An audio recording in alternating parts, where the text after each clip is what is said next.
மக்களை தமிழ்நாடு அரசு போக்குவரத்து கழகத்தின் சார்பாக விடப்பட்டுள்ள எலெக்ஷன் எக்ஸ்பிரஸ் 2026 இப்போ என்ன நடந்தது தெரியுமா? நேத்திக்கு தமிழக வெற்றி கழகத்தின் தலைவர் விஜய் அவர்கள் அந்த தாவேக்கா ஆரம்பித்து 3வது ஆண்டுக்காக ஒரு செலிப்ரேஷன் வச்சுருந்தார் பனையூரில்.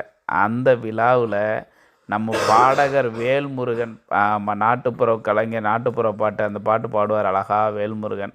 அவரை கூப்பிட்டு பாட சொன்னால் முருகனோட பாட்டை பாடிட்டு ஊடையில் 2-3 வரியில் அண்ணன் விஜய், இளைய தளபதி விஜய், தமிழக வெற்றி கழகம்னு புகழ்ந்து தள்ளிட்டார்.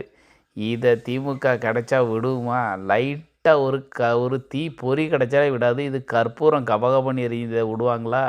இந்த வேல்முருகனை பெண்டை கலட்டிடலான்னு ஒரு முடிவு பண்ணி திருநெல்வேலி சைடில் ஒரு ஆள் என்ன பண்ணிட்டார், திமுக விசுவாசி நைஸாக ஒரு வழக்கை போட்டுட்டார். முருகன் நாங்கள் வணங்கும் கடவுள், அவரை நீங்கள் விஜயோடு சேர்த்து வச்சு பாடிட்டீங்க அப்படின்னு சொல்லி ஒரு வழக்கை போட்டார். வேல்முருகன் டர்ராகி கிடக்கார். அடுத்தால வடிவேல் நிலைமை நமக்கு ஆயிரும் போல தெரியுதேன்னு சொல்லி பயத்தில் கிடக்காரு. விஜய்கிட்ட புலம்புன்னு புலம்பணும்.